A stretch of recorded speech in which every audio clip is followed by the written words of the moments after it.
Today I'm joined by Daniel Limone. I'm here at the STEPS and preschool office, and he's going to answer some of my questions about his program. Thanks for having me over at your office today. Oh, we really appreciate having you, and this is also a good opportunity for us to gain some exposure. Yeah, that's what this is all about, trying to let people know that there are these programs that exist and, like they could really make a difference. So let's start at the beginning. What is STEPS and what does it stand for? So STEPS stands for Student Transition Education and Preschool Services. Our program is really just the student transition education part of it.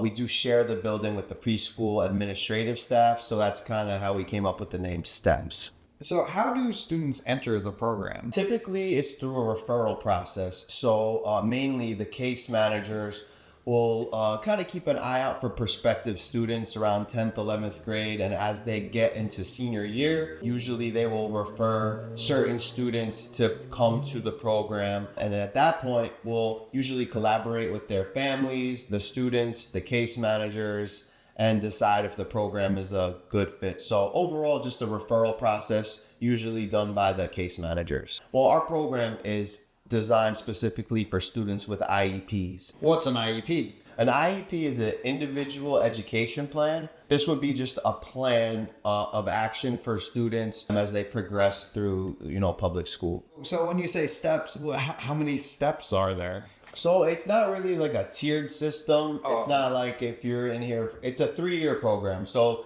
it really, not to sound cliche, but it's really based off the individual and where they are in their transition. And because of that, like the day might look very different from one student to another. Like we've had students who are completely ready to get out in the community and work. And so what we'll do is have those students who are ready do about 4 to 5 days of internships. And then we have students that are working on the readiness for work. Sometimes they'll do 1 day a week at their internships or 2 days a week at internships. And then they'll be here most of the day working on functional skills, life skills, including cooking and laundry, and just gaining that independence. So eventually they will be, ready to go out into the workforce. And you guys are growing lettuce? We are growing lettuce. Yes, we have a hydroponic unit. We grow probably about 5 batches of lettuce a year. And, being that we have a full kitchen, we're able to use the food that we grow and make salads and,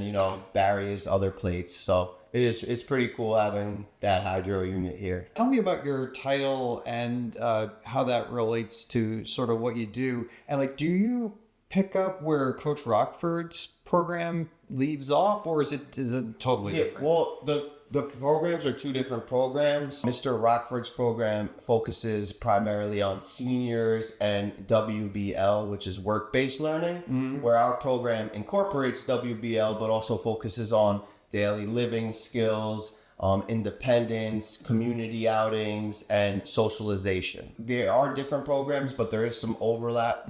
For instance, one of our students was in Mr. Rockford's program, and when he came to us, he continued the same internship he had with Mr. Rockford.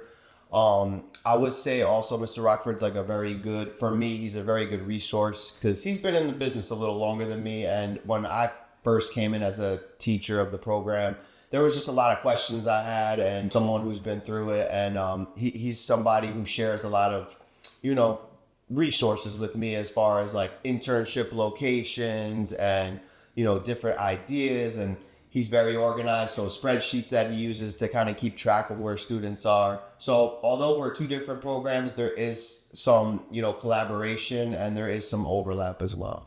Yeah, I can see how it would just be hard if it was just you. But even if you felt like you're oh yeah, I think I want to go this way, but just having somebody else to bounce it off of. Exactly. And to kind of go back to the question you asked, my title would be the teacher of the 18 to 21 transition program.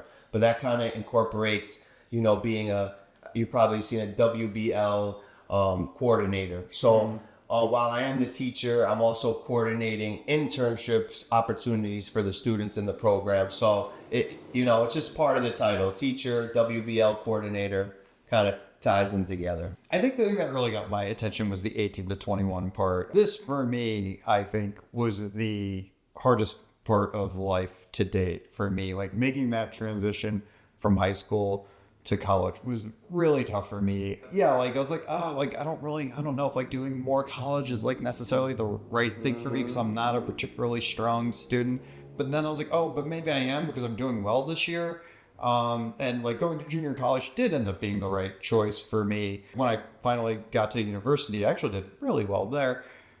So I just had like a hard time, and there just wasn't really anywhere to go or anything to do. Like there was like tutors and stuff. I was wondering if you could kind of like time travel with me a little bit. Yeah. Kind of, like tell me how, like what you do like might affect what I was dealing with. Yeah, like what you're going through, I mean, I think I went through the same thing. So I would say like maybe 70% of students who are graduating high school have that question, like, what path do I take? You know, I think a lot of people are in the same shoes that you were in, where they're not sure of the path they want to take after they graduate high school.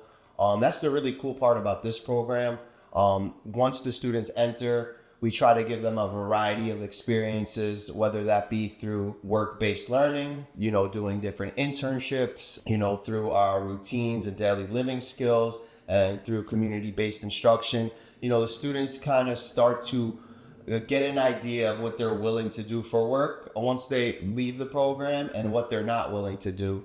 When the students come here, we don't expect them to know what they want to do. We kind of try to like help bring that out of them. Mm-hmm. So, you know, it's a really rewarding job in that like we really help students discover things that they can see themselves doing for work and, you know, for the rest of their lives, really. I don't quite know. I guess it's just some kind of quasi era where you're not really a kid and you're not really an adult. And yeah. Is that what it is? It feels that way. We had a student who came in our program who was like very, very good at art and very interested in art. Mm-hmm. So, but he wasn't really sure on what he wanted to do. So it was nice because not only did we help him like build an art portfolio, and he wasn't sure if he wanted to go to school or you know, work full time. So we supported him, and he built a art portfolio and ended up going to Bergen Community College for art school. But we also connected him with an internship at a local graphic design place in Bergenfield called Maximum Graphics, and he worked there part-time.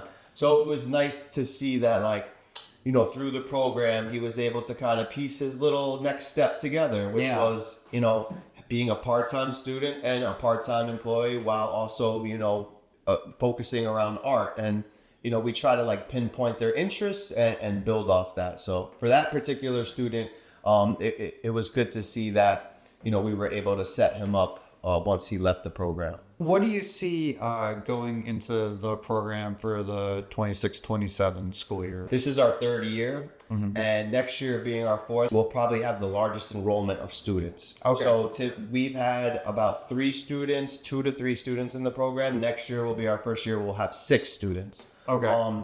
It's a really good opportunity for the school district, you know, to save some money and keep students home, and it's also a great opportunity for students to like go to school right down the block and be able to walk to school. We typically, before this program, we would send students to other 18 to 21 programs. And, you know, I found that a lot of the programs were 35, 40 minutes away. And, you know, just thinking about before you even start school, some of the students were already on a bus for an hour. Now it's like, imagine just having this right in town.